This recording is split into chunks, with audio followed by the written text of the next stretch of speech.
bagian saya. Kita akan bicara mengenai batasan-batasan atau boundaries, ya, batasan-batasan. Mengapa ini menjadi penting? Karena batasan yang sehat, healthy boundaries, batasan yang sehat, ya, itu juga berbicara mengenai healthy self, diri kita yang sehat. Sehingga dengan mengenali batasan-batasan yang sehat, itu juga menolong kita bertumbuh untuk menjadi pribadi yang sehat juga secara holistik, secara menyeluruh. Nah, saya kasih subtema di situ, menapak batas antara kamu, dia, dan mereka. Bagaimana kita menetapkan batas-batas antara diri kita, seseorang yang lain dengan dekat dengan kita, maupun dengan orang-orang dalam lingkaran yang lebih luas. Ya. Mengapa hal ini penting? Karena pernahkah kakak-kakak sekalian dalam kehidupan sehari-hari kita berjumpa dengan orang-orang dalam hidup kita di mana kadang-kadang kita merasa mereka terlalu mencampuri urusan pribadi kita. Pernah merasa begitu? Dan rasanya kok tidak mampu untuk mengatakan tidak. Karena kemudian mungkin orang itu orang yang punya otoritas dalam hidup kita. Orang yang punya peran penting dalam hidup kita. Orang yang memiliki hubungan relasi yang khusus dengan kita. Sehingga kemudian ketika mereka melakukan sesuatu atau mengatakan sesuatu, kita walaupun sebenarnya agak kurang nyaman di dalam diri kita. Tapi akhirnya kita ngikut saja. Saya beri contoh. Saya karena dari umur 18 tahun di Malang, ya sampai hari ini, dan hampir 30 tahun saya di kota Malang. Tapi orang tua saya masih ada. Dulu sampai 2013 papa saya masih hidup. Ya. Sekarang tinggal ibu, tinggal mama. Setiap tahun saya usahakan pulang Desember. Walaupun hanya 3 hari di rumah, tapi saya pulang untuk absen. Ya, supaya orang tua senang. Nah, waktu papa saya masih hidup sampai tahun 2013, setiap kali pulang, satu pertanyaan dan pernyataan yang beliau akan tanyakan, "Nak, kamu nunggu apa lagi? Karirmu sudah oke, kamu lulusan S2 dari luar negeri. Karirmu sudah oke, kamu menduduki posisi jabatan dalam pelayanan. Dari segi income, ya kamu cukup. Kamu nunggu apa?" Ini bicara mengenai harus segera menikah. Nah, papa saya ini kan pendeta. Saya tidak mau beradu teologi dengan beliau, walaupun saya lebih mampu untuk adu teologi dengan beliau. Ya, karena beliau cuma selesai D2 sekolah Alkitab. Ya, saya selesai S2 waktu itu. Ya, D dan S jauh ya. Beliau tentu paham mengenai prinsip-prinsip ketika seseorang, apa yang dinyatakan Rasul Paulus. Saya nggak mau berdebat di situ. Namun saya mengidentifikasi sebagai orang tua Asia. Walaupun di sisi teologis beliau paham kalau saya memilih mau melayani Tuhan, saya nyaman jalan sendiri. Apalagi saya sudah cerita, background saya yang sangat mandiri, ya, self-sufficient, ya, merasa cukup dengan diri sendiri dan mau kemana-mana melayani bebas. Beliau paham itu. Tapi dorongan sebagai orang tua Asia yang merasa tugasnya belum selesai kalau semua anaknya belum menikah. Saya anak bungsu. Bungsu dari 8 bersaudara, KB, keluarga besar. Ya. Rasanya belum tuntas tugasnya dan waktu itu beliau meninggal umur 82 tahun. Tahun 2013 beliau meninggal itu umur 82. Sehingga ada perasaan di mana beliau merasa belum tuntas tanggung jawabnya sebagai orang tua kalau semua anaknya belum menikah. Selain itu ada aspek yang lain. Saya menyinggung dalam sesi sebelumnya, kultur kita itu kultur shame. Ya, budaya malu. Sehingga kemudian papa saya beberapa kali mengatakan, nanti apa kata orang kalau kamu gak menikah? Emang kenapa? Orang mau bilang apa kalau saya gak menikah? Tapi saya paham yang merasa malu itu sebenarnya beliau bukan malu untuk saya. tapi beliau merasa malu dengan dirinya sendiri. Mengapa? Karena dari 8 anaknya kalau ada yang belum menikah itu berarti ada yang salah sebagai orang tua. Concernnya itu adalah dirinya. Mungkin concern kepada saya sebagai anak, apalagi anak bungsu. Tapi sebenarnya juga concern mengenai diri beliau sendiri. Apa anakmu gak normal sampai gak nikah? Ini hal-hal yang kita sebagai orang tua mungkin gak berani ngomongin. Saya bicara terus terang. Saya menjadi lebih sehat sehingga kalau kakak-kakak perhatikan selama sesi-sesi ini saya dengan bebas bercerita mengenai diri saya, nothing to hide. Tidak ada yang perlu disembunyikan. Kalau kita bertumbuh menjadi lebih sehat secara emosi, kita bisa bicara apa adanya yang ya kita juga nggak cerita segala sesuatu kepada siapa saja. Tapi maksudnya hal-hal yang kita perlu bercerita, kita bisa ngomong. Seperti hal ini saya bicara terus terang, papa saya itu malu. Kalau anaknya semua belum menikah, mengapa malu? Karena orang berpikir dia seorang ayah yang gagal. Kenapa kok anaknya nggak nikah semua? Dan kalau anaknya nggak nikah berarti nggak normal anaknya. Kok nggak mau nikah? Ya. Saya tidak mau berdebat dengan ayah saya, dengan papa saya. Karena nggak ada gunanya, yang ada nanti terjadi gesekan dalam relasi. Tapi pada saat yang sama, karena saya juga berjumpa dengan orang-orang yang akhirnya sebenarnya pengennya hidup sendiri saja, merasa nyaman, tapi terpaksa menikah hanya karena tekanan keluarga. Saya melayani orang yang semacam itu. Saya hanya mengatakan kepada papa saya untuk menenangkan beliau. Saya mengatakan, ya sudahlah papa berdoa saja. Kalau memang pada waktunya ya waktunya. Itu jawaban diplomatis sebenarnya. Karena saya sudah memutuskan dalam diri saya tidak mau menikah. Saya menikmati kemana-mana melayani sendiri dan saya cukup. Saya tidak hidup dalam dosa. Ya, saya menikmati hidup yang saya jalani, saya happy dengan kehidupan yang saya jalani. Kalau orang mengatakan itu panggilan seperti yang Rasul Paulus bilang, saya nggak mau cepat-cepat bilang panggilan lah. Nanti terkesan nyomot-nyomot ayat untuk mendukung pilihan pribadi. Kalaupun ada dukungan ayatnya ya sudahlah, tapi nggak usah saya ngomong, biar orang lain yang menyimpulkan. Ya. Dan saya tidak merasa kemudian, dan kadang-kadang dalam budaya kita bahkan sampai hari ini, ya kemarin ada kakak yang bertanya kepada saya dan saya tidak ingat ya. Lalu kemudian saya katakan saya tidak menikah. Oh ya sorry ya, saya bilang jangan bilang sorry, jangan bilang minta maaf. Pilihan untuk menjalani hidup itu pilihan ya, bukan karena nasib ya. Ya nasib nggak ada yang mau, bukan gitu ya. Karena pilihan. Ya kecil mungil kurus begini banyak juga yang mau sebenarnya ya. Ya. Apalagi saya di kampus kan, selalu ketemu yang baru, stok baru, selalu datang tiap tahun stok baru gitu ya. Namun saya menetapkan batasan, boundaries dengan orang tua saya. Saya tidak mau berkelahi dengan mereka urusan ini, tapi saya memberikan jawaban yang diplomatis. Karena saya tidak mau melanggar batasan dalam diri saya sendiri juga.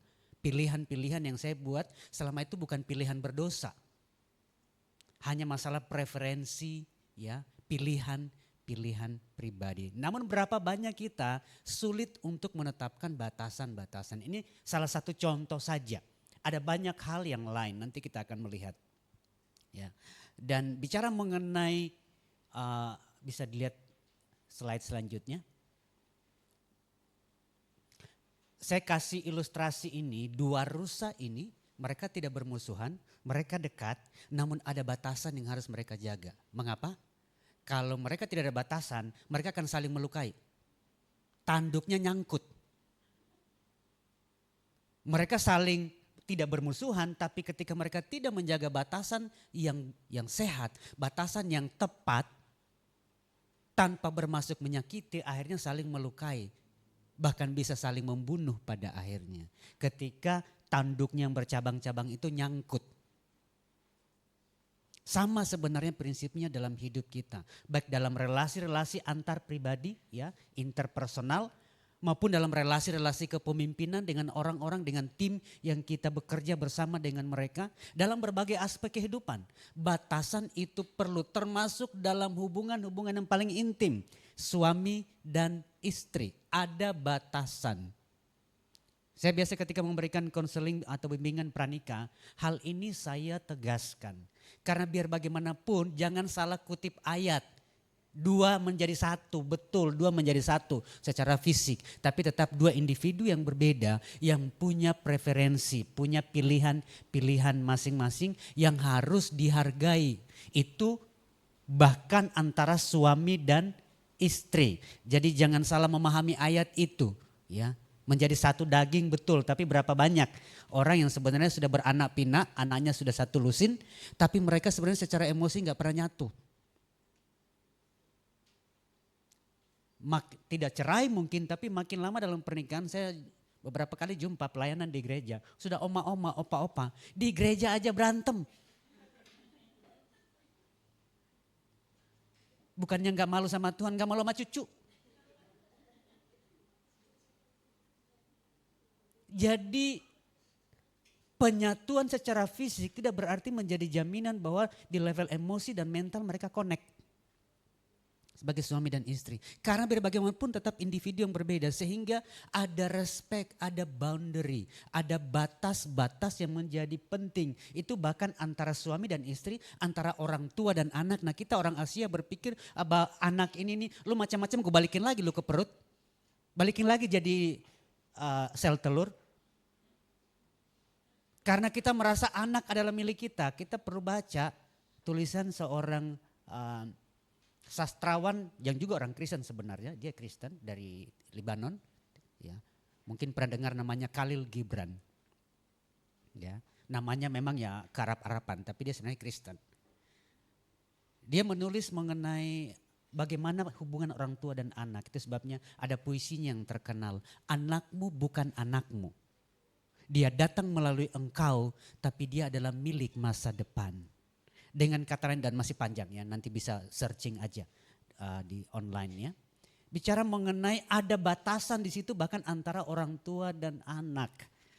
Waktu mereka masih kecil memang sebagai orang tua kita bimbing dan arahkan mereka.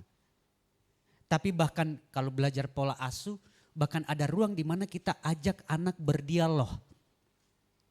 Nanti kita akan melihat bagaimana pola asuh itu akhirnya akan mempengaruhi bagaimana seorang anak tidak mampu menetapkan batasan. Karena apa? Pola asuh dari orang tua. Sehingga bertumbuh menjadi pribadi tanpa batasan. Siapa saja, gimana rasanya kita punya rumah, gak ada halamannya, gak ada pagar, rumahnya gak ada pintu, gak ada jendela. Kira-kira rasanya seperti apa yang diam di dalam rumah itu? Siapa saja boleh lalu lalang, ya. Siapa saja boleh masuk, keluar dengan bebas.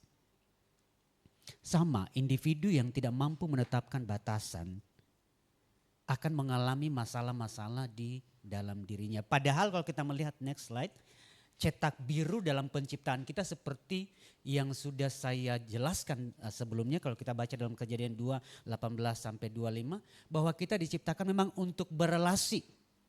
Kalau kita baca di perikop ini itu kan seperti saya singgung kemarin, Adam memberi Tuhan menyuruh Adam ya untuk memberi nama kepada semua binatang-binatang sampai kemudian akhirnya penciptaan Hawa. Saya sudah jelaskan kemarin.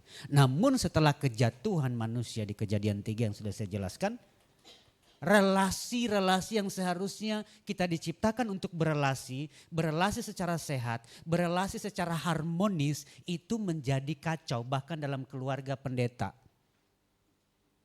Kita TST sajalah tahu sama tahu ya, nggak usah pakai topeng-topeng. Keluarga pendeta pun banyak yang bermasalah sebenarnya. Masih melayani bapak dan ibu masih khotbah tapi sebenarnya sudah pisah ranjang bertahun-tahun. Itu bicara mengenai apa?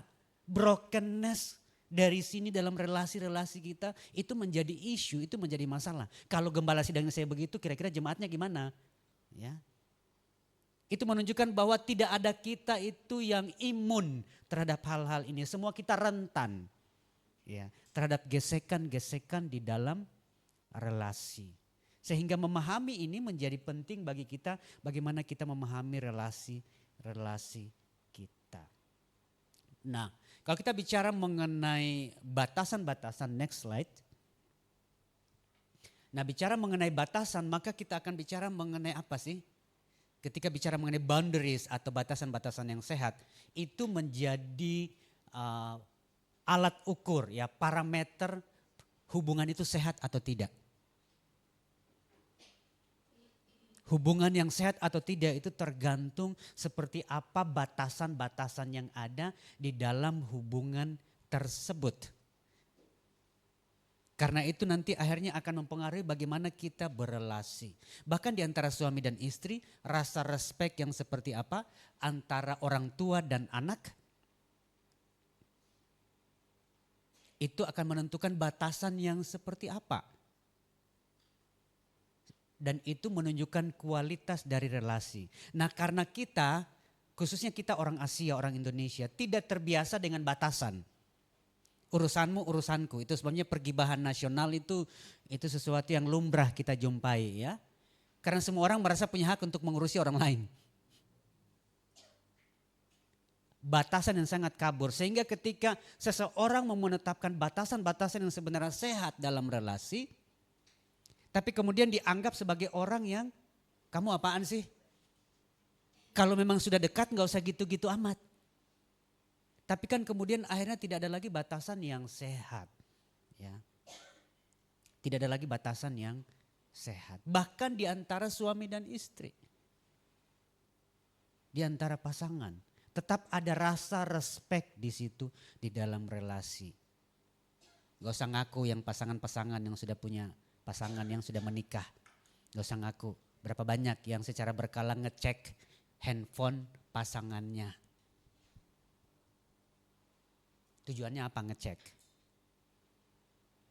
Karena ada hal-hal yang istri gak perlu tahu atau suami gak perlu tahu.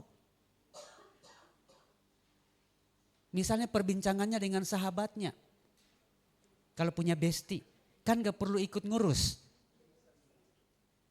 Itu batasan yang sehat di situ. Kalau nanti gimana, kalau gimana.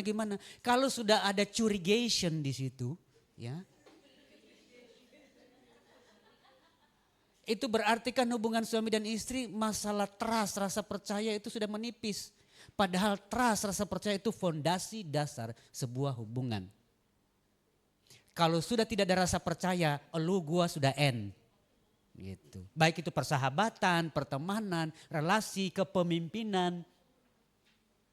Apalagi suami dan istri. Ya. Menghormati batasan-batasan itu menjadi penting. Itu ujian seberapa sehat hubungan kita sebenarnya. Ya.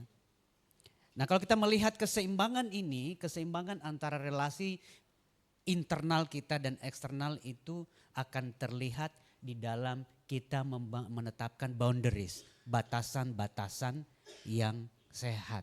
Apakah dengan diri kita sendiri di dalam dan dengan orang lain di sekeliling kita, kita bisa menetapkan batasan yang sehat. Karena kita bicara mengenai batasan, itu bukan hanya kita dengan orang di luar diri kita, tapi kita dengan diri kita sendiri. Kita membatasi diri kita, kita tahu sampai di mana kemampuan saya. Sampai di mana saya merasa nyaman untuk melakukan apa. Sampai di mana saya melakukan apa yang sehat bagi diri saya.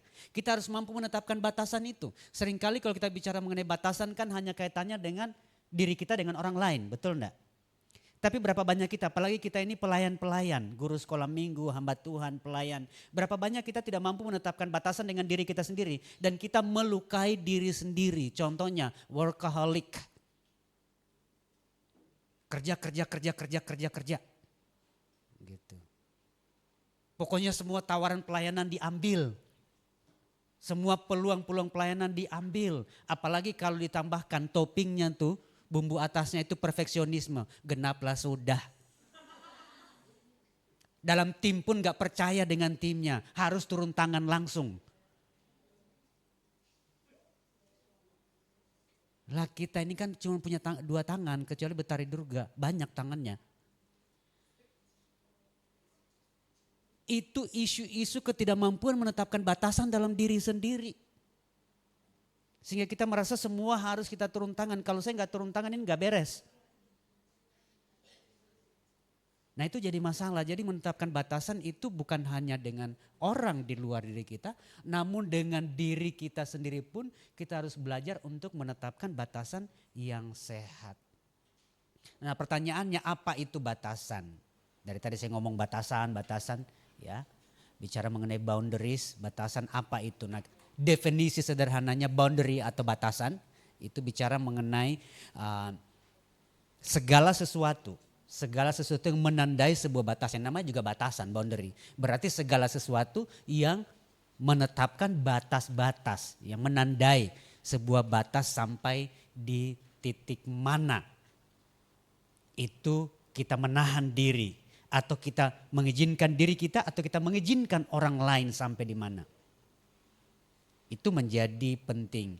Mengutip seorang penulis Kristen dan seorang juga praktisi kesehatan mental, ada banyak buku-bukunya ya. Bicara mengenai boundaries atau batas-batas. Henry Cloud, ini seorang penulis Kristen ya. Dia mendeskripsikan ya. Dia mengatakan seperti ini, boundaries mendeskripsikan atau batasan-batasan mendeskripsikan siapa kita yang sesungguhnya dan menunjukkan siapa saya dan yang bukan saya. Dengan kata lain, melalui batasan kita mendefinisikan diri kita. Siapa saya? Itu melalui batasan-batasan. Kita mendeskripsikan diri kita mengenai siapa diri kita ya. Apa yang kita suka, apa yang kita tidak suka, apa yang menjadi kemampuan kita, apa sampai di mana batasan kemampuan kita. Jangan kemudian merasa jadi Superman ya. Atau menjadi seperti yang kemarin saya singgung, punya kecenderungan messianic syndrome ya. Jangan nyaingin Tuhan Yesus lah, cuma ada satu Mesias. Tapi berapa banyak kita bertindak seperti Mesias, mau jadi penolong bagi semua. Selalu siap bagi semua, available bagi semua. Memangnya IGD siap 24 jam gitu. Ini menjadi tantangan khususnya buat kita pendeta-pendeta, gembala-gembala sidang. Untuk menetapkan batasan-batasan yang sehat antara pelayanan dan kehidupan kita.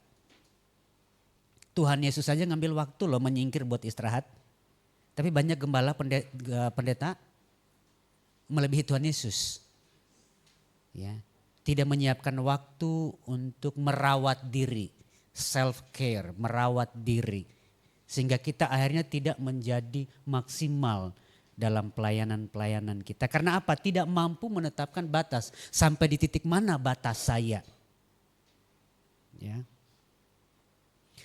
Nah, kalau kita bicara mengenai batasan di level emosional, next slide. Ya. Kita bicara mengenai batasan secara psikologis, secara emosi, itu bicara mengenai apa? Ini bicara mengenai seberapa dekat. Ya, seberapa dekat secara emosional kita mengizinkan seseorang mendekat. Dan pada titik mana kita menetapkan garis batas dalam sebuah hubungan.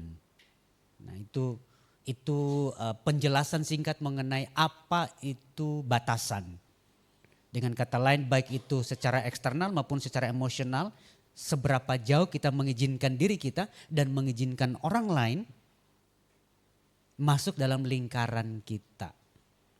Itu batasan. Mengapa hal ini penting? Ya, kita lihat bagian selanjutnya. Mengapa isu mengenai batasan ini menjadi sesuatu yang penting? Ya, karena ini nanti akan mempengaruhi bagaimana kita menjalani kehidupan kita sebenarnya. Ya. Nah, kalau kita bicara mengenai batasan ini, kalau kita melihat saya tambahkan penjelasan sedikit. Kalau kita melihat dalam Matius 21 ayat 28 sampai 32, nanti saja bisa dibaca. Di situ kita bicara mengenai bagaimana kita mengenali diri kita. Di dalam perumpamaan itu, di situ perumpamaan mengenai dua orang anak. Bapaknya suruh pergi ke ladang. Yang satu bilang oke tapi nggak pergi.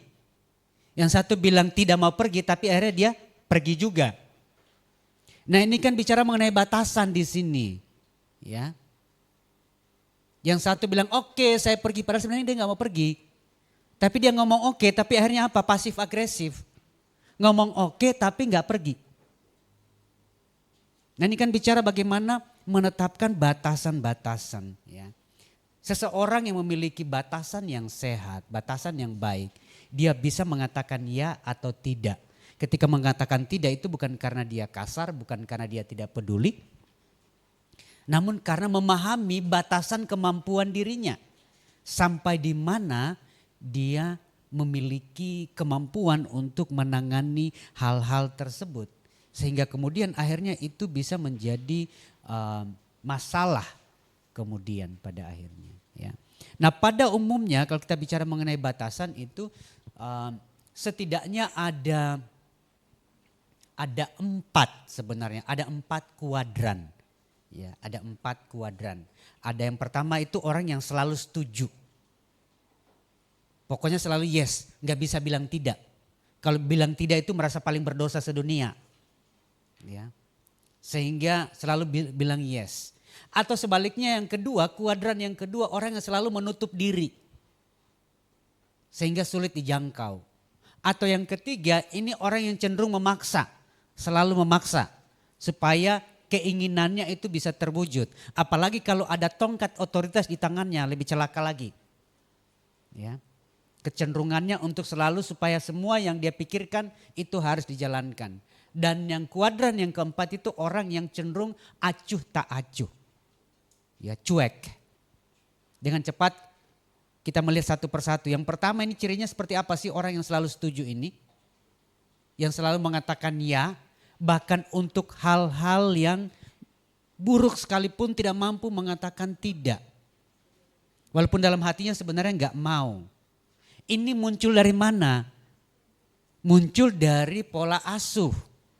Karena ada orang tua yang mengajarkan anaknya kalau sampai anak bilang tidak itu berarti dianggap pembangkang. Kalau anak bilang tidak, kau mau jadi batu, maling kundang. Nah, sehingga kemudian anak tidak diizinkan untuk mengatakan tidak. Harus selalu bilang iya. Anak tidak ditanya, kamu mau enggak? Kamu bersedia enggak? Ya tentu tidak segala sesuatu harus dinegosiasi ya. Tapi anak akan merasa bahwa dia diizinkan untuk mengungkapkan pikirannya, mengungkapkan perasaannya. Sehingga apa yang terjadi kemudian bertumbuh menjadi pribadi yang orang dewasa pun yang tidak bisa bilang tidak. Yang selalu bilang ya. Karena apa? Takut menyinggung perasaan orang lain. Nanti takut orang pikir saya ini apa kalau saya bilang tidak. Dan seterusnya dan seterusnya. Shame pada akhirnya yang muncul. Dan ini menjadi isu. Sehingga kemudian akhirnya orang lain kemudian bisa bertindak apa saja terhadapnya. Karena ketidakmampuan mengatakan tidak. Nah kalau kita mau betul-betul menjadi pribadi yang berkenan kepada Allah, kita harus belajar mengenali hal ini. Karena kadang-kadang kita bisa jadi bablas karena tidak mampu mengatakan tidak. Yang kedua kalau tadi itu selalu bilang ya, tidak pernah bilang tidak. Yang kedua ini yang selalu menutup diri. Yang kebalikannya, cenderung selalu enggak, saya enggak mau. Karena apa? Perasaan tidak nyaman dalam dirinya. Sehingga cenderung menarik diri. Ya, cenderung menarik diri. Nah ini juga ada kaitannya dengan pola asuh. Di mana dalam rumah itu terlalu banyak larangan. Ini nggak boleh, itu nggak boleh, ini nggak boleh, ini nggak boleh, itu banyakan nggak bolehnya di rumah. Sehingga pada akhirnya si anak bertumbuh menjadi robot yang mandiri akhirnya. Dia tidak membutuhkan orang lain, ya, menutup diri. Lalu kemudian yang ketiga, ya, kuadran yang ketiga orang yang cenderung memaksa. Sehingga dia melanggar batasan-batasan orang lain. Ini juga bertumbuh dari proses di dalam pola asuh. Apalagi misalnya keluarga-keluarga yang orang tua yang sangat menyayangi anaknya sehingga semua dituruti. Semua dituruti. Anaknya bikin apa saja dibiarkan, tidak ada batasan diajarkan kepada anak. Ke rumah orang dia jungkir balik di sofa, dia buka kulkas di rumah orang, ya dia panjat ke atas genteng orang gitu ya. Dibiarkan, tidak ada batasan, terlalu sayang kepada anak. Itu sebenarnya mencelakai karena secara tidak langsung orang tua sedang mencetak seorang preman. Karena preman itu kan dia tidak peduli orang lain, dia mau dia ambil. Dia paksakan keinginannya. Itu kuadran yang ketiga, orang yang tidak mengenal batasan-batasan. Ya. Kuadran yang keempat, orang yang selalu acuh, tidak peduli, acuh tak acuh. Ya. Tidak memperhatikan kebutuhan orang lain. Nah biasanya ini dari pola asuh keluarga di mana orang tua super sibuk. Orang tua super sibuk sehingga kemudian anak cenderung dibiarkan begitu saja sehingga anak tidak diizinkan untuk menyuarakan suaranya. Anak baru mau ngomong sudah dipotong duluan ya karena orang tua lebih tahu. Sehingga kemudian akhirnya bertumbuh menjadi orang yang acuh tak acuh. Tidak peduli dengan kebutuhan orang lain. Cenderung menjadi dingin dalam relasi. Ketika jadi pemimpin yang otoriter pada akhirnya. Ya. Sulit untuk memahami dan mendengarkan orang lain. Mengapa ini menjadi tantangan? Karena ada mitos-mitos. Namanya mitos itu kan sebuah keyakinan yang sebenarnya tidak benar. Ada beberapa mitos mengenai batasan-batasan. Saya sebutkan saja. Ya, salah satunya misalnya ya,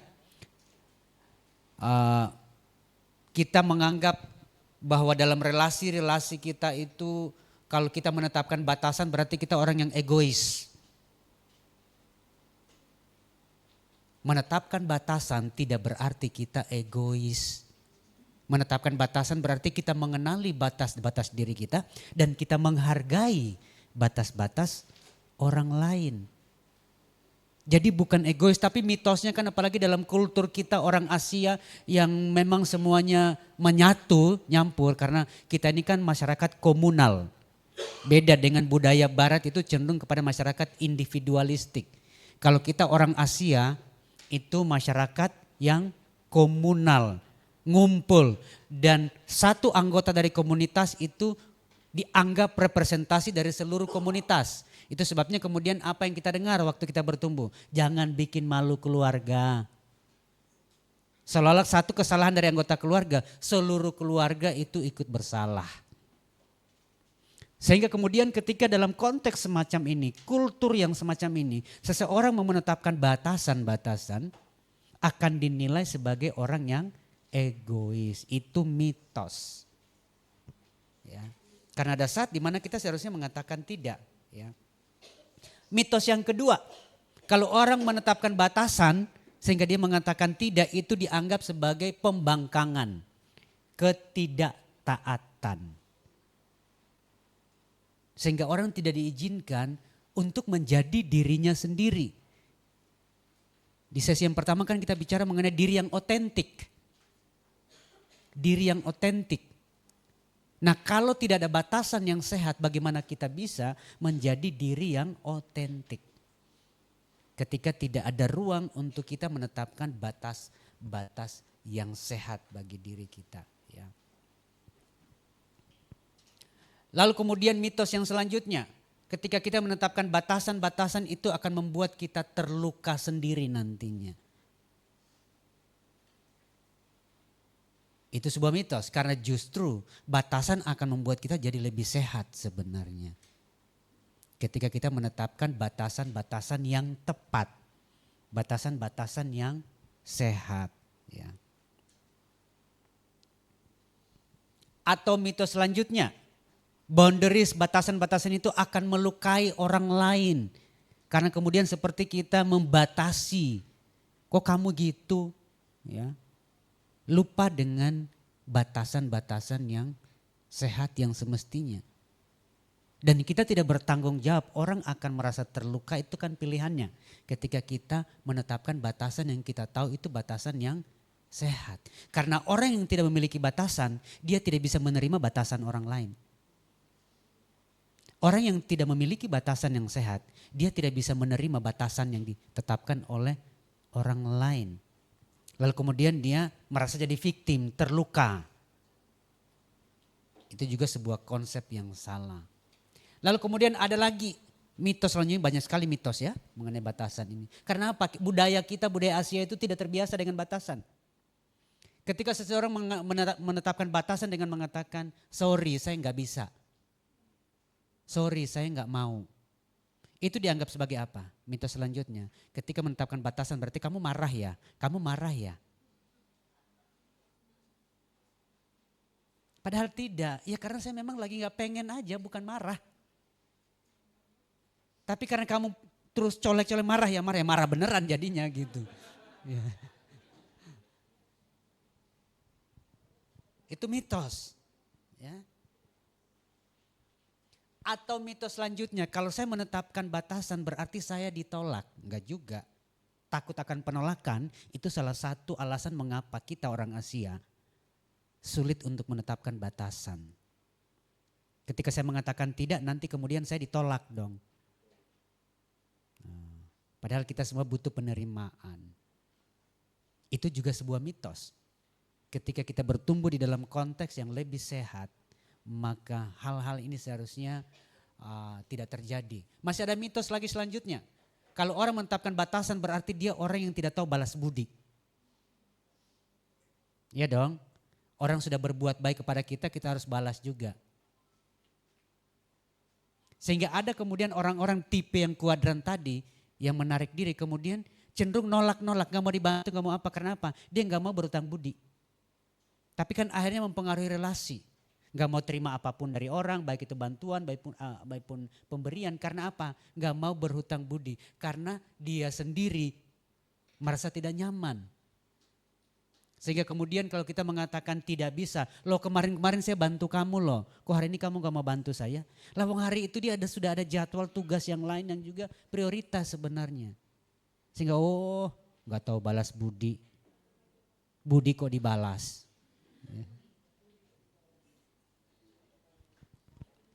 Itu mitos-mitos yang membuat orang menjadi takut. Masih ada mitos lagi. Batasan-batasan itu permanen dan akhirnya akan membelenggu kehidupan. Nah, menetapkan batasan itu sebenarnya ada ruang fleksibilitas. Karena realita hidup kan manusia itu kan realita hidupnya kita nggak bisa dikotak-kotakin. Karena manusia itu kompleks. Kita menetapkan batasan tapi ada titik di mana kita sedikit fleksibel di situ. Waktu kita sedikit fleksibel dengan batasan kita, tidak berarti kita nggak punya batasan. Tapi karena kita tahu pada saat itu kita perlu longgarkan sedikit karena ada situasi tertentu yang memang betul-betul perlu kita melonggarkan batasan-batasan kita. Itu menjadi penting untuk kita mengenali hal ini. Ya. Karena kalau tidak nanti kita kacau jadinya. Nah, mengapa ini penting? Karena ini ada kaitannya dengan bagaimana kita merasa berharga dengan diri kita, self worth kita. Yaitu dengan mengenali siapa diri kita, nilai diri kita. Dan seringkali sebagai orang Kristen ini menjadi sulit bagi kita. Kita lihat next slide.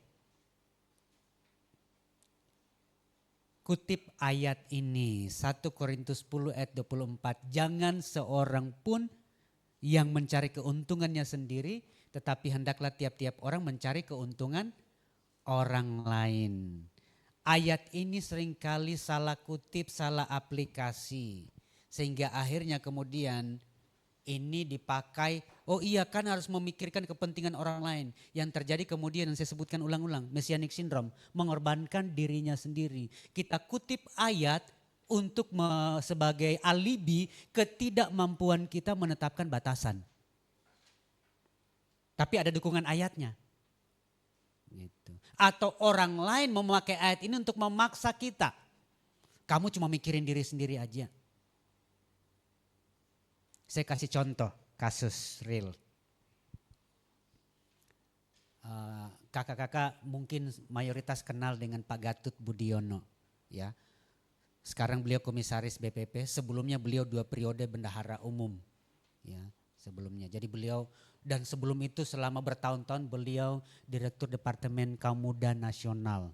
Sekarang jadi cukup kita kenal beliau. Beliau selama 17 tahun, 16-17 tahun jadi ketua di STT Satya Bakti, ketua Sati. Ada saat di mana waktu saya menjabat sebagai wakil ketua bidang administrasi dan keuangan di Sati di masa kepemimpinan beliau, saya beberapa periode di dalam posisi itu wakil ketua 2 bidang administrasi dan keuangan. Nah, Pak Gatot itu dari dulu, dari zaman saya masih mahasiswa di Sati, beliau sudah sangat sibuk. Beliau sudah di Direktur Departemen Kaum Muda Nasional, sangat sibuk. Apalagi ketika beliau sendiri ada di BPP.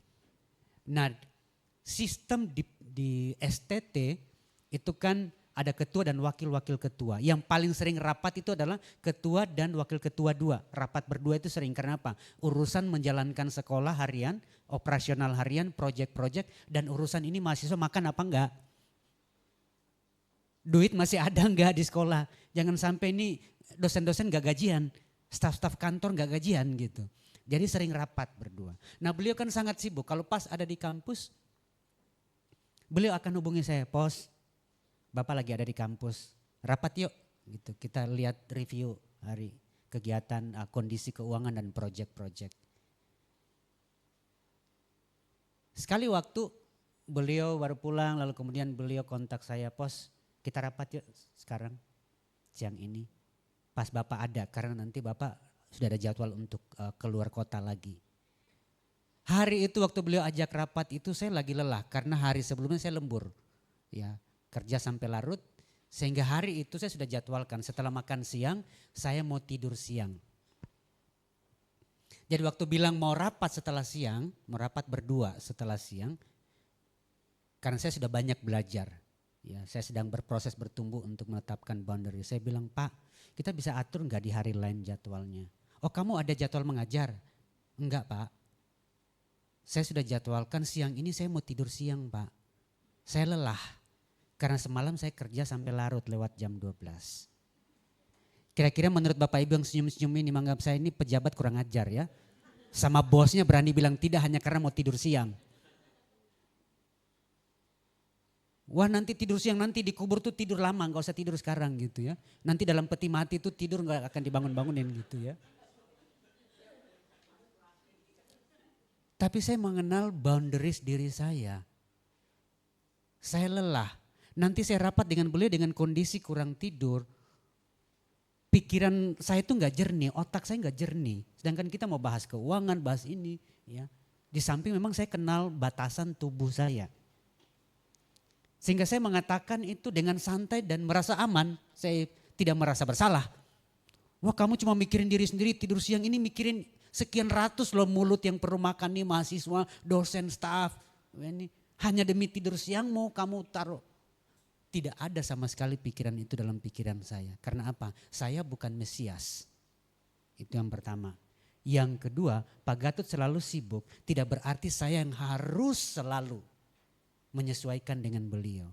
Saya harus menghargai kebutuhan diri saya. Pak Gatot ini juga orang yang sehat secara emosi. Boundariesnya cukup jelas. Beliau tidak marah. Tidak dianggap kamu tak ganti ya. Tak usulkan ke badan pengurus sekolah ya. Kamu ini kok dipercayakan dengan jabatan malah mikirin diri sendiri, enggak begitu. Beliau paham dan beliau menghargai boundary. Beliau menghargai batasan saya. Beliau bilang, "Oh ya udah enggak apa-apa Pos, kamu tidur aja. Nanti kita atur aja cari waktu di mana kamu memang bisa dan Bapak juga masih ada, kita atur dan kami diskusikan kapan kira-kira waktunya." Beliau tidak datang sebagai pemimpin yang otoriter karena beliau sendiri belajar menghargai batasan. Dan saya bukan orang yang manja. Karena saya tahu batas kekuatan fisik saya. Wah ini kerja buat Tuhan selalu manis, saya pokoknya kerja. Padahal Tuhan mau kita juga kalau perlu istirahat, istirahat. Jangan bunuh diri. Tuhan masih mau pakai kita panjang tapi umurnya jadi pendek. Karena apa? Tidak mendisiplin diri. Ya, batasan tadi. Menetapkan batasan. Sehingga jangan kutip ayat ini ya. Untuk kemudian menjadi pelindung karena ketidakmampuan kita menetapkan batasan-batasan yang sehat. Ya. Lalu kemudian kalau kita melihat pada bagian selanjutnya, ya, kadang-kadang kita berpikir bahwa oh iya kalau orang menetapkan batasan itu berarti bagian dari mekanisme pertahanan diri. Mekanisme pertahanan diri itu adalah mekanisme yang kita kembangkan, ya, defense mechanism, mekanisme pertahanan diri yang kita kembangkan dari masa bertumbuh untuk melindungi diri sebenarnya. Dan itu terjadi otomatis. Karena itu insting, naluri kita untuk melindungi diri. Mekanisme pertahanan diri. Nah, apakah sama dengan boundary? Tidak. Boundary dan mekanisme pertahanan diri itu dua hal yang berbeda. Mekanisme pertahanan diri itu muncul sebagai insting alamiah makhluk hidup. Ya contohnya seperti binatang-binatang yang sudah saya ceritakan. Mekanisme pertahanan dirinya kan kemudian dengan apa? Kalau bunglon dengan dia berubah-ubah warna. Itu mekanisme pertahanan dirinya melindungi diri. Kalau landak dengan dia munculkan duri landaknya. Ya. Kalau terenggiling dengan dia menggulung dirinya. Ya. Itu mekanisme pertahanan diri otomatis. Boundary, batasan itu tidak sama dengan mekanisme pertahanan diri. Karena batasan itu dipilih secara sadar dan dipertimbangkan secara sehat. Kalau mekanisme pertahanan diri itu insting otomatis untuk melindungi diri, yang kadang-kadang mekanisme pertahanan diri itu negatif. Karena muncul dari trauma. Ya. Sedangkan boundary, batasan, itu tidak muncul otomatis. Sesuatu yang dikembangkan, sesuatu yang dengan sengaja kita mengembangkannya. Mengutip seorang penulis yang lain, Raymond Lloyd Richmond, ya, dia mengatakan demikian, ya. Bahwa batasan itu, ya, boundaries itu sama dengan tindakan kerapuhan, vulnerability, kerapuhan. Ya. Dan kerapuhan adalah fondasi bagi hubungan yang mendalam dan bermakna. Maksudnya apa? Kalau dengan orang yang kita tidak terlalu dekat, hubungan ini gak terlalu mendalam, kan kita jaga-jaga, ngomongnya dijaga-jaga kan.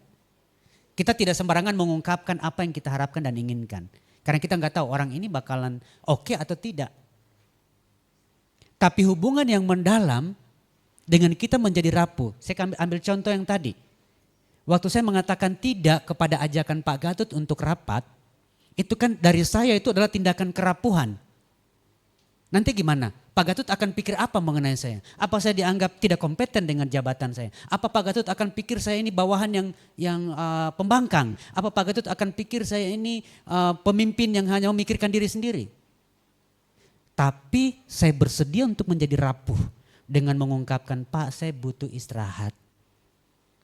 Fisik saya butuh tidur sejenak. Itu tindakan kerapuhan, mengungkapkan kebutuhan kita. Dan justru kerapuhan itu sebenarnya adalah fondasi dari sebuah relasi yang mendalam. Karena ketika kita menyatakan diri kita menjadi rapuh, mengungkapkan kebutuhan-kebutuhan kita secara terbuka, orang yang berinteraksi dengan kita, dia bisa memahami, dia bisa menerima. Kita berinteraksi di level yang mendalam pada akhirnya. Tapi apa ada orang gak bisa terima? Ya pasti ada yang gak bisa terima. Dan disitulah penyaring pada akhirnya. Akan menyaring relasi-relasi kita. Dengan siapa kita bisa menjalin hubungan yang mendalam. Dengan siapa yang kita level 1, level 2, level 3, level 4. Siapa yang bisa di lingkaran satu kita, yaitu orang-orang yang memang connect dengan kita bisa menjadi rapuh dengan mereka dan justru itu membuat relasi itu menjadi kuat. Orang di lingkaran 2, 3, 4 lingkaran luar semakin keluar itu kan kita berelasi dengan mereka dengan batasan yang kita mungkin tidak membuka diri seluas itu. Karena kita tahu orang itu gak bisa terima. Yang ada nanti dia nyerang balik. Sehingga kita batasi sampai sejauh mana dia bisa masuk dalam relasi dengan diri kita. Sehingga justru semakin mendalam sebuah relasi, seharusnya kita justru berjalan dalam kerapuhan diri sebenarnya. Kerapuhan itu artinya kita berani untuk mengungkapkan diri kita apa adanya. Dengan bestie kan begitu ya. Kalau dengan bestie kan rahasia-rahasia pun dibuka. Itu kan kita rapuh di situ sebenarnya. Waktu kita bercerita apa adanya kepada bestie kita kan dalam posisi rapuh. Karena apa? Kita ceritakan yang rahasia. Nah kalau orang ini bocorkan kemana-mana, hancur kita. Jadi waktu kita terbuka kepada bestie kita itu kita sedang dalam kerapuhan sebenarnya. Tapi justru orang bisa jadi bestie kita berarti kan hubungan kita kuat. Hubungan kita kuat karena kita sendiri berjalan mengungkapkan diri kita, mengizinkan diri kita menjadi rapuh dalam relasi itu karena ada trust, ada rasa percaya. Sehingga hubungan akhirnya menjadi semakin mendalam. Hubungan menjadi semakin kuat pada akhirnya. Nah, menetapkan boundaries itu ya dalam pemahaman dan definisinya Richmond, boundaries itu ketika kita menetapkan batas-batas, kita sedang menunjukkan kerapuhan kita sebenarnya. Dan kerapuhan itu adalah fondasi untuk sebuah hubungan yang kokoh. Nampak paradoks ya? Rapuh tapi kokoh. Tapi itulah realita hidup. Waktu kita membawa diri kita terbuka, rapuh, tapi justru disitulah sebuah koneksi yang kuat akan terbangun. Kalau ngakunya bestie tapi nggak pernah cerita yang mendalam-mendalam, yang orang lain nggak pernah diceritain, ya bukan bestie namanya. Ya. Karena semakin kita rapuh, semakin kuatlah sebenarnya relasi itu. Karena kita merasa aman, kita merasa secure di dalam relasi tersebut. Next slide. Nah, alasannya mengapa kita sulit untuk menjadi orang yang bisa menetapkan batasan-batasan, karena ini, takut akan penolakan. Ini merupakan salah satu alasan utama, atau bisa dikatakan alasan inti mengapa seseorang sulit untuk menetapkan batasan yang sehat dalam semua relasinya, karena takut akan penolakan. Ya. Sedangkan kita semua kan kebutuhan dasar kita kebutuhan akan penerimaan. Tidak ada orang yang suka untuk ditolak. Sehingga kemudian karena takut akan penolakan ini menyebabkan orang akhirnya tidak berani untuk menetapkan batasan-batasan yang sehat. Nah, kita perlu menyadari ini, ya. Setidaknya ada 5 langkah, ya, next slide. Ya, ini bagaimana caranya kita mengatasinya, ya. Bagaimana kita mengelola ini, mengatasi mengenai batasan-batasan ini, ya, bagaimana caranya. Mengutip apa yang ditulis oleh Raymond Richmond, setidaknya ada 5 langkah, ya. Ada 5 langkah sederhana untuk kita belajar menetapkan batasan, boundaries, ya. Ada 5 langkah untuk kita mulai melatih diri untuk menetapkan batasan-batasan, boundaries bagi diri kita. Ya, mari kita lihat yang pertama. Ya, yang pertama, kenali dan hormati kebutuhanmu sendiri. Kebutuhan diri. Ya, kenali dan hormati akan kebutuhan diri sendiri. Seringkali kita ini bahkan tidak menghormati diri kita sendiri. Karena kita mengedepankan image orang mengenai kita. Sehingga kita mengorbankan diri kita sendiri. Dan ini dipengaruhi oleh pola asuh sebenarnya. Ya, bagaimana kita bertumbuh. Sehingga kemudian kita kadang-kadang bahkan tidak bisa mengenali diri kita sendiri. Ya. Karena apa? Kita dibesarkan dalam pola asuh di mana ya kita tidak dilatih untuk itu. Ngikut saja apa yang orang tua katakan dan lakukan, itu saja. Nggak diberi ruang untuk mengungkapkan pikiran, perasaan dan keinginannya. Sehingga ada orang kalau ditanya hobinya apa, ya saya suka semua, nggak ada hobi yang spesifik, bingung. Ya. Makanan kesukaannya apa? Ya saya pemakan segala. Ya. Karena apa? Bahkan tidak mengenali diri sendiri. Warna kesukaannya apa? Saya suka semua warna, kan semua warna ciptaan Tuhan. Ini orang yang begini sebenarnya ada masalah. Karena apa? Tidak mengenali dirinya sendiri. Ya, apa sebenarnya dan tidak menghormati pada akhirnya. Ya, yang kedua, identifikasi dan hormati preferensi pribadi. Preferensi pribadi itu adalah apa yang kita suka. Ya, preferensi. Preferensi pribadi apa yang kita suka. Dulu sekali, ya, zaman sebelum negara api menyerang, ya.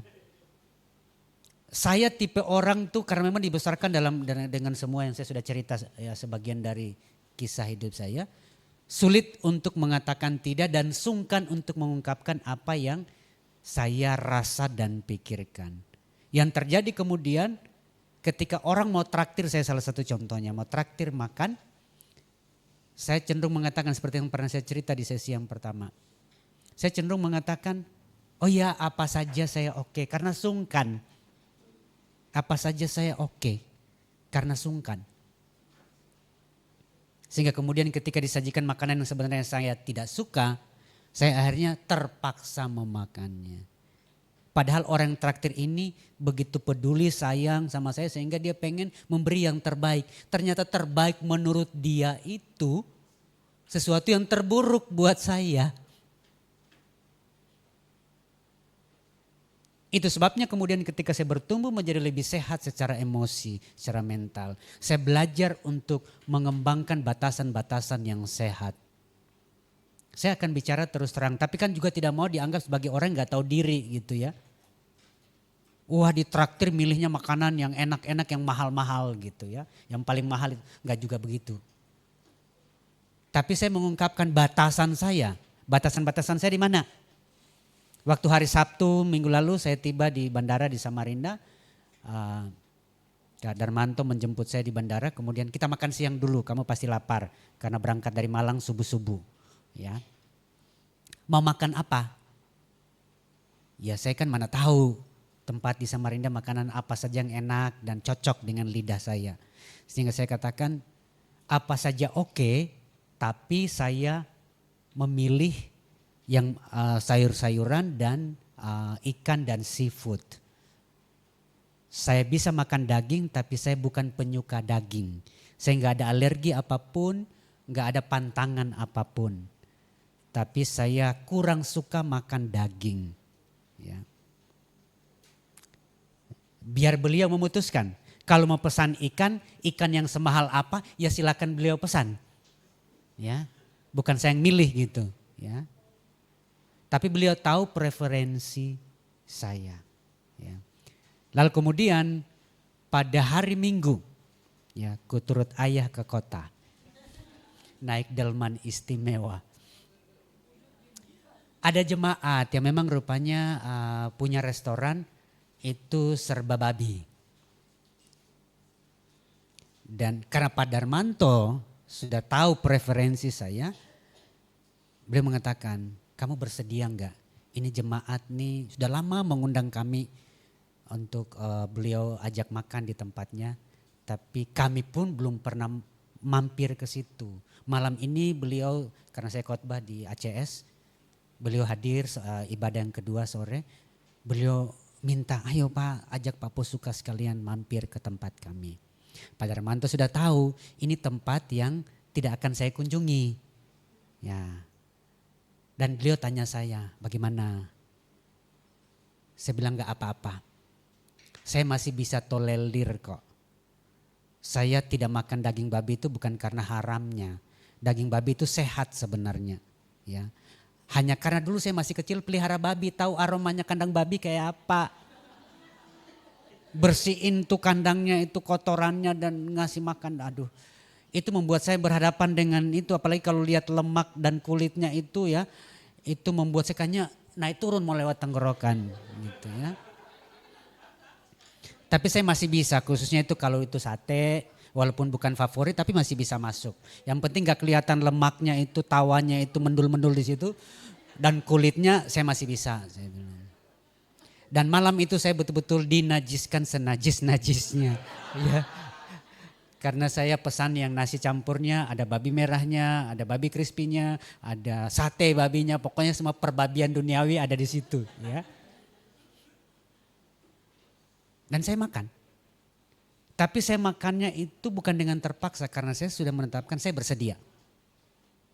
Dan disiapkan itu semua itu ya syukur alhamdulillah nggak ada lemaknya di situ, nggak ada kulitnya sehingga saya bisa makan dan betul-betul kekenyangan makan malam itu. Boundaries, fleksibilitas tadi yang saya katakan. Ini sekaligus promosi ya, itu Depot Nyonya Wang, ya. Depot Nyonya Wang. Ya. Enak. Ya, satenya enak. Ya. Enaknya karena daging semua nggak ada lemak-lemaknya, nggak ada kulitnya. Ya, jadi masih oke buat saya. Ya. Ini sekaligus promosi bisnis beliau karena saya sudah ditraktir dunia perbabian. Ya. Ya.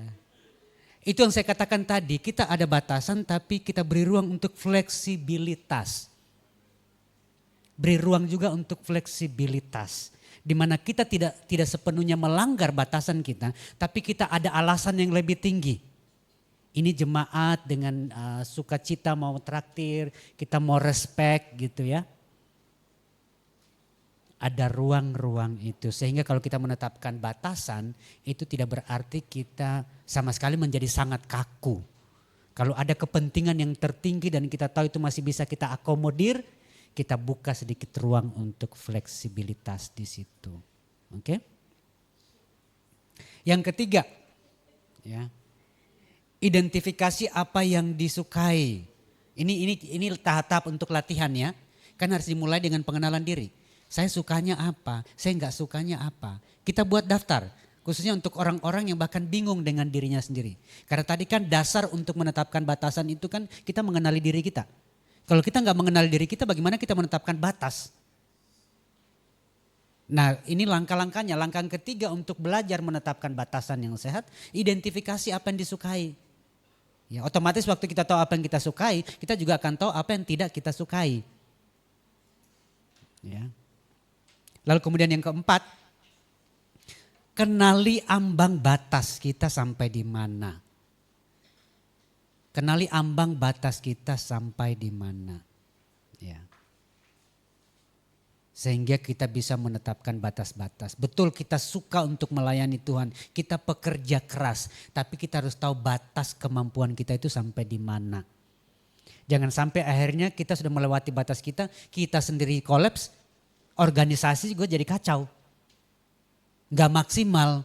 Karena seharusnya kita bisa delegasikan kepada orang lain. Kita gak harus kerjakan sendiri semua. Tapi kita paksakan diri melewati batas-batas kemampuan kita. Kita mungkin bisa kerjakan tapi gak maksimal lagi jadinya. Gak efektif lagi jadinya. Karena apa? Ketidakmampuan kita untuk menempatkan batas-batas sampai di mana sih batas kemampuan kita. Walaupun kita pengennya mengerjakan sendiri semua, tapi semua kita itu punya ambang batas kemampuan. Apalagi kalau itu sudah kaitannya dengan tim, dengan institusi, organisasi, ya kepanitiaan dan seterusnya. Itu kan efeknya luas. Jangan sampai ketidakmampuan kita mengenali ambang batas kita, mendisiplin diri kita, menetapkan batas-batas, semua akhirnya ikut kena imbasnya. Hasilnya jadi enggak maksimal. Ya. Yang kelima, praktekkan assertiveness. Assertiveness itu, asertif itu yaitu tadi, berani mengungkapkan apa yang kita pikirkan dan rasakan. Waktu saya mengatakan kepada Kak Darmanto, saya lebih memilih sayuran dan ikan dan seafood. Saya sedang asertif di situ. Mengungkapkan apa yang saya rasa dan pikirkan tanpa takut dihakimi. Ya. Mengungkapkan apa yang kita pikir. Opini kita, pandangan kita. Pendapat kita. Tapi menjadi asertif itu beda dengan ngotot ya. Pandangan saya begini, ini sudah yang paling benar, itu ngotot. Nah itu yang preman tadi tuh yang kita bahas di awal. Ya, yaitu tidak menghargai boundaries, tidak menghargai batasan, ngototan gitu. Ini sudah pandangan yang terbaik. Namanya rapat diskusi itu kan kita mau cari yang terbaik. Bukan ngotot sendiri bahwa sudah pandangan yang paling baik. Idenya yang paling bagus. Karena merasa paling tahu. Nah yang begini ini kan yang tidak punya boundary. Tidak respect boundary orang lain. Karena dia sendiri tidak punya boundary, tidak punya batasan. Yang terjadi kemudian ya premanisme, akhirnya ngototan. Ketika tidak dituruti maunya ngambek. Nah kan preman begitu. Ya. Nah ini langkah-langkah sederhana untuk kita melatih diri menetapkan batasan yang sehat. Untuk latihan dengan 5 step ini sehingga kemudian kita akan menjadi pribadi yang lebih mampu untuk akhirnya belajar mengembangkan boundaries. Yang terakhir, ini tips dari saya sudah sharing sebenarnya ini di sesi yang pertama. Ya. Ini tips yang saya, kalau tadi itu dari Richmond, ini dari saya. Ini tips yang saya kembangkan, 4 saringan. Waktu kita mau menetapkan batasan-batasan ini ada 4 saringan. Yang pertama, keputusan, pilihan, preferensi kita ya itu sesuai dengan standar Alkitab. Dengan kata lain tidak bertentangan dengan kebenaran firman Tuhan. Itu harus saringan yang pertama. Ya. Saringan yang kedua, tidak bertentangan dengan norma sosiokultural kita. Nilai-nilai, tidak dosa, bukan dosa. Tapi dalam kultur kita itu oke atau tidak. Sebagai hamba Tuhan itu oke atau tidak. Sesuatu yang bukan dosa, tapi apakah itu bertentangan atau tidak dengan status kita sebagai hamba Tuhan di dalam konteks kultur dan budaya kita. Sebagai orang Kristen, ya apapun status kita lihat itu sesuai atau tidak. Ya. Kakak-kakak mungkin lihat beberapa hari ini, 2 hari ini ya, 3 hari ini, hari ketiga ini. Mungkin lihat penampilan saya. Mungkin gak pernah ketemu dosen Sati, laki-laki pakai kalung emas. Nyentrik. Tampilannya pakai sepatu merah. Ngejreng gitu ya. Orang mungkin image-nya kan dosen sekolah teologi apalagi pimpinan sekolah gitu ya. Sudah punya gambaran tertentu kan. Tapi saya merasa nyaman. Lalu kemudian saya menghargai seperti kalung emas ini hadiah dari bestie saya. Ya. Lalu kemudian ada pakaian-pakaian yang saya pakai yang saya menilai bahwa ini belum melanggar norma saya sebagai hamba Tuhan kok. Sebagai dosen sekolah teologi ini belum kebablasan kok. Kecuali kalau kemudian saya mewarnai rambut saya dengan merah, kuning, hijau gitu ya. Ya di langit yang biru. Nah itu kan sudah bisa jadi batu sandungan buat orang yang melihat. Walaupun saya sebenarnya oke saja mewarnai rambut. Tapi saya memilih untuk tidak mewarnai rambut saya. Ya, karena yang kedua tadi, norma kita masih belum sepenuhnya bisa menerima itu. Ya mewarnai dengan warna yang cenderung natural masih oke sebenarnya. Tapi saya sendiri cukup pede, kalau mau diwarnai ungu saya pede. Tapi saya tidak melakukan itu. Karena saya tidak mau melanggar norma yang kedua ini. Bukan dosa. Tidak ada di Alkitab mewarnai rambut berdosa. Ya. Tapi kan prinsip batu sandungan, kepatutan. Ya, prinsip kepatutan.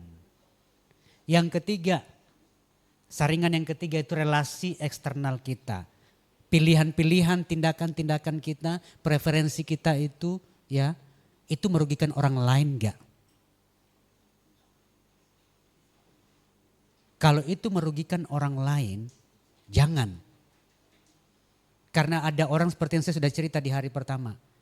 Ada orang yang sampai ngutang-ngutang kepada orang lain hanya karena mau traktir orang lain. Mau bantu orang lain, dia ngutang sana sini. Kan enggak benar. Itu kan merugikan orang lain. Ada juga orang yang mau tampil oke, tapi kemudian selalu pinjam. Apalagi saya ambil contoh konteks di sekolah teologi di asrama. Mau tampil keren, tapi dia tiap kali mau ada ibadah dari ujung ke ujung dipinjami semua pakaian orang-orang seasrama. Karena mau keren minjam sana sini. Ya sepatu orang, yang baju orang. Sampai yang punya jadi sungkan make barangnya sendiri karena dipikir dia yang pinjam. Padahal itu punya dia karena si orang ini mau tampil gagah dan keren. Tapi kesana kemari itu kan merugikan orang lain. Pada saat yang sama yang dipinjami pun tuh batasannya belum cukup sehat. Sungkan mengatakan tidak. Padahal sebenarnya dalam hati aduh nanti orang pikir saya pinjam dari kamu. Padahal itu punyaku. Nah itu kan merugikan orang lain. Yang keempat, saringan keempat. Relasi internal dengan diri sendiri kita nyaman gak? Dengan pilihan, tindakan, keputusan yang kita lakukan itu kita sendiri oke gak dengan itu? Kalau sudah melewati 4 saringan ini, silakan saja jalankan itu. Pasti akan ada orang gak senang, gak cocok pasti.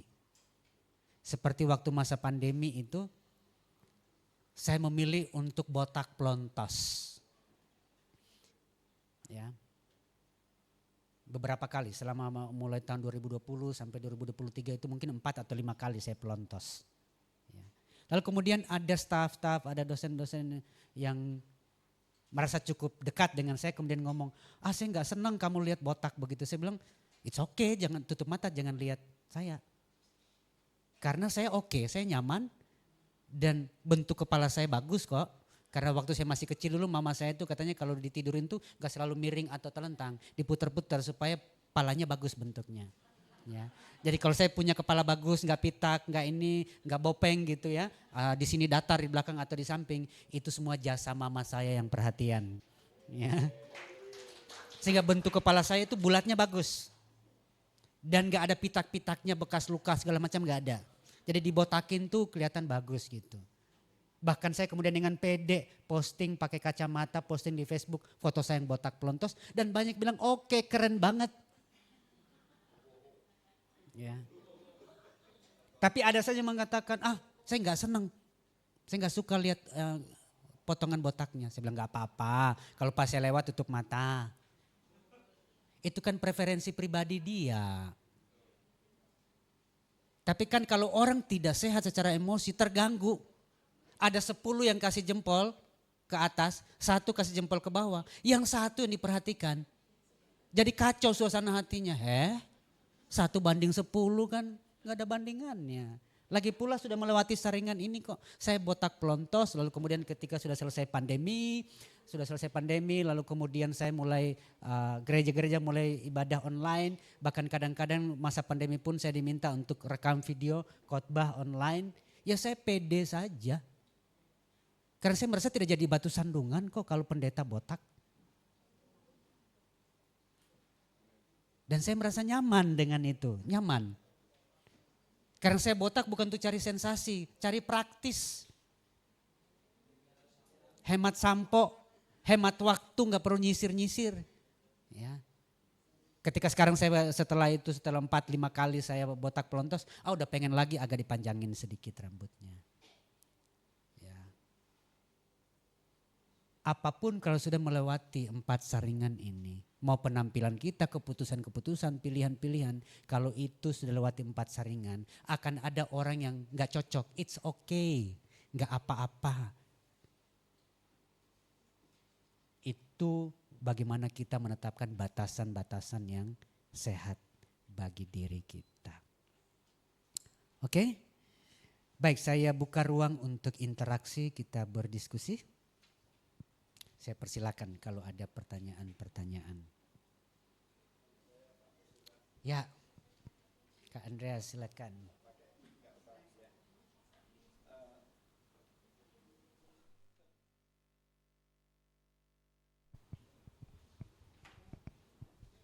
Makasih Pak Abraham. Makasih banyak Pak Pasuka. Ada 2 buku yang menolong saya untuk saya mengubah dan menata emosional saya dari seorang dokter namanya Richard Swenson. Dia punya buku Overload Syndrome dan Margin. Dan bagaimana kita bisa mengenali margin-margin di dalam diri kita sehingga margin itu menolong kita untuk kita tahu batasan-batasan termasuk batasan di dalam diri kita maupun batasan hubungan dengan orang lain. Oke, makasih banyak Pak. Ya, jadi kalau tertarik itu salah satu referensi buku yang bisa dibaca. Juga ada sangat banyak buku sekarang sebenarnya ditulis mengenai batasan-batasannya. Ya. Komentar, pertanyaan, diskusi, kesaksian yang lain?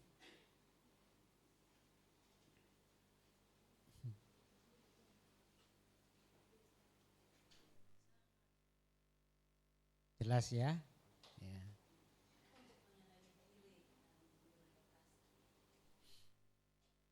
Ini sangat penting. Mengenali batasan ini sangat penting, bukan hanya untuk pelayanan, untuk kesehatan diri kita sendiri. Ya. Dan tentu untuk keefektifan pelayanan kita dan juga kualitas dari relasi-relasi kita. Dan ini bukan sesuatu yang lumrah di dalam kultur kita, sehingga perlu usaha untuk mengembangkannya, membangunnya di dalam diri kita sendiri.